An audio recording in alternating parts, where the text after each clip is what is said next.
And the GOP convention underway in Florida, so we have our Republican strategist, Charlie Giroux, live with us from Tampa tonight to talk about it. And of course, this man right here is Tony May, our Democratic strategist. Gentlemen, thanks for being here. Yes, as always. And Charlie, we want to start with you tonight. Big expectations. Obviously, Mitt Romney taking the podium. What can we expect from him tonight? Well, tonight Mitt Romney takes center stage in what is the apex of his political career thus far. This is a defining moment for him and for this campaign. There's a lot of anticipation. I think tonight what you'll see, Tanya, is Mitt Romney revealing a little bit more of himself personally, but most important, telling the American people about his vision and his plan for getting the country back to work and our economy back on track. Charlie, last night, Paul Ryan making a critical speech. What's the reaction there, and what's your reaction to it? Well, the reaction last night on the floor was simply electrifying. Paul Ryan really owned the hall in some ways as I've never seen before, and the reaction today among the delegates has been even more enthusiastic. They thought he hit every high note. They thought he laid out in good detail what the Romney campaign and presidency will mean for the country, and he laid a solid foundation for what's to come tonight. He hit a home run last night, no question about it.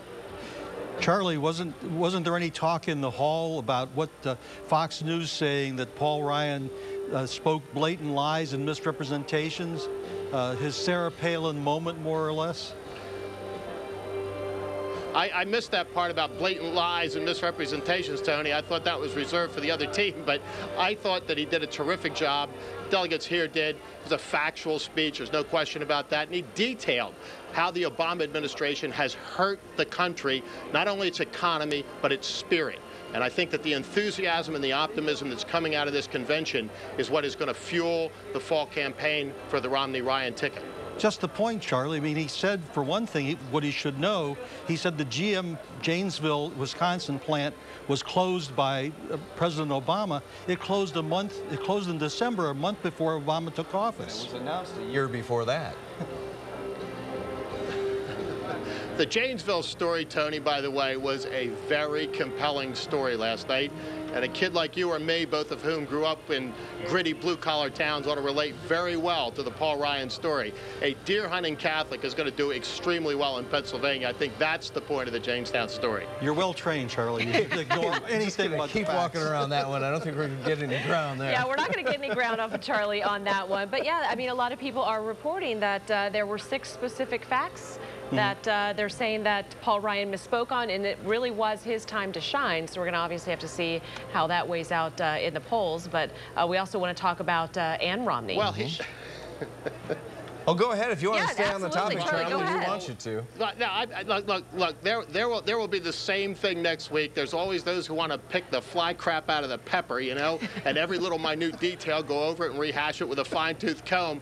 But this point has to be made. Last night's speech was absolutely terrific, and it laid a very solid foundation for the fall campaign, as did Ann Romney, who I know you want to chat about as well. Well, that didn't take a fine-tooth comb. I mean, it was on Twitter like 2 seconds after he said it. A lot of people knew Obama had nothing to do with the GM plant. That's why I called it a Sarah Palin moment.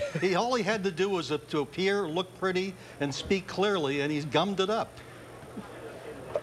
I guess we have the speech writers to blame for that, then I Tony, guess. You're whistling past you're whistling past the graveyard, Tony. Let me tell you. All right, tell us about Ann Romney. Reaction to Ann Romney, and is it still a buzz tonight? Was there just too much love in her speech?